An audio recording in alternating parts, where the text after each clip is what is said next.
Earlier this season in September, in the Premier League, Manchester United played Arsenal. One of the press agents asked Erik Ten Hag why Jadon Sancho had been excluded from the squad. Erik Ten Hag replied that Jadon Sancho's performances in training that week had been lacklustre and lacked effort.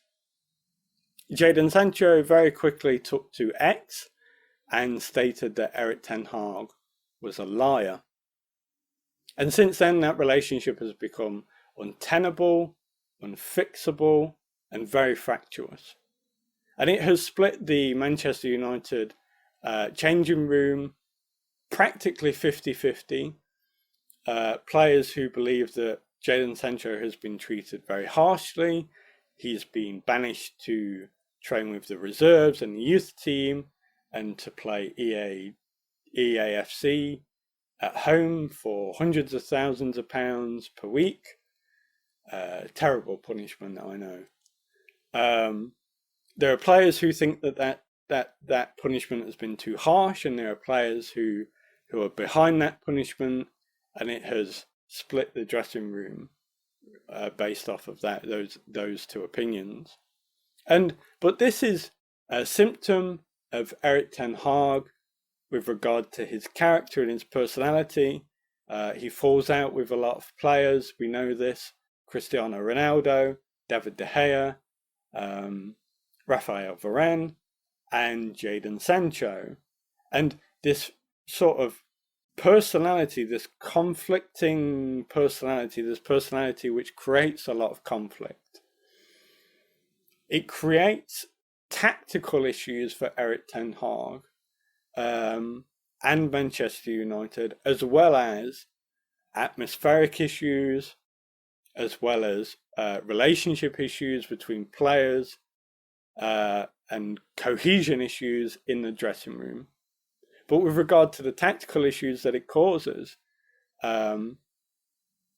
it reduces the availability of players to Ten Hag based on principle of not being able to play them. So, for example, it's quite clear at this point, despite the fact that the club are trying to dampen rumours about a potential fallout between Raphael Varane and Erik Ten Hag, what this fallout causes then is that when Raphael returns from injury, as he did recently, Erik Ten Hag is not able to play him. He is forced to pick Maguire and Evans to play ahead of Raphael Varane.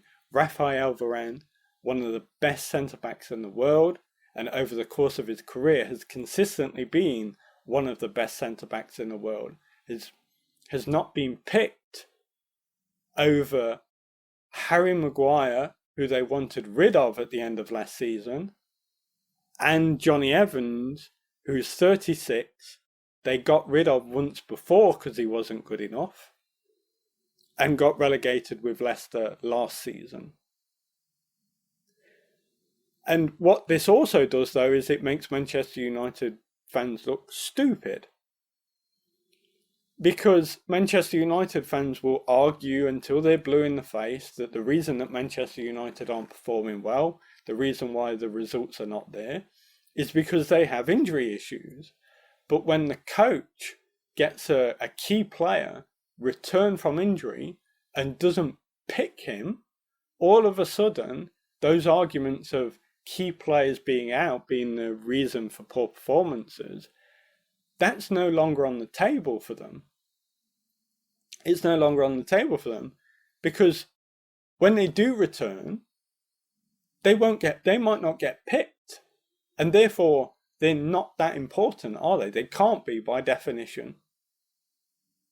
So Erik Ten Hag makes his fans look stupid. But it also, then when Antony isn't performing, when Rashford isn't performing, when Martial isn't performing, when players who are key to your attacking prowess, let's say, aren't performing, you don't have Jadon Sancho to put in and go, let's see how he does for a couple of weeks. You don't have a Jadon Sancho to be maybe sitting on the bench and putting pressure on an Antony. If you don't perform, I've got this guy over here. And that kind of competitiveness that Erik Ten Hag has removed from the squad is being shown in the fact that these players, they don't work hard on the pitch. And now we have another potential big star player in Marcus Rashford, who hasn't played for 3 or 4 weeks. And, you know, previous to that, he wasn't putting in effort on the pitch. And I am beginning to wonder whether Erik Ten Hag's personality might be a factor in that once again.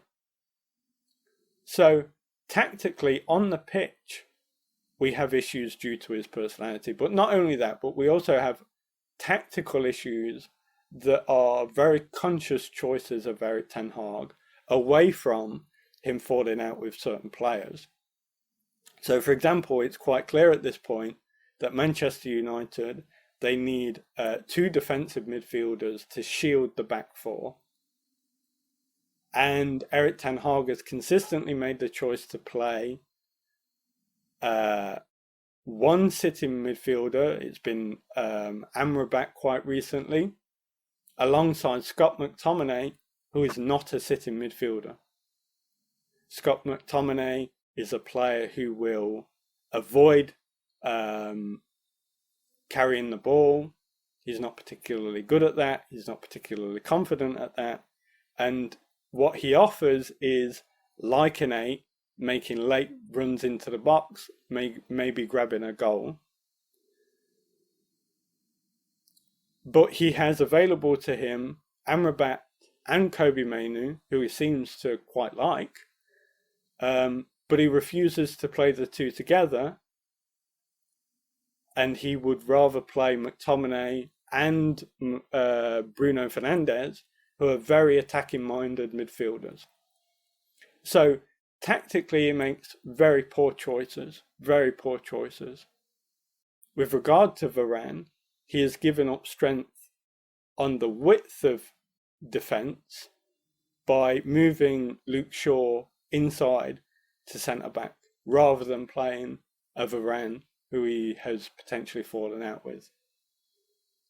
So, he makes poor tactical decisions consciously, away from personality conflict, and because of personality conflict.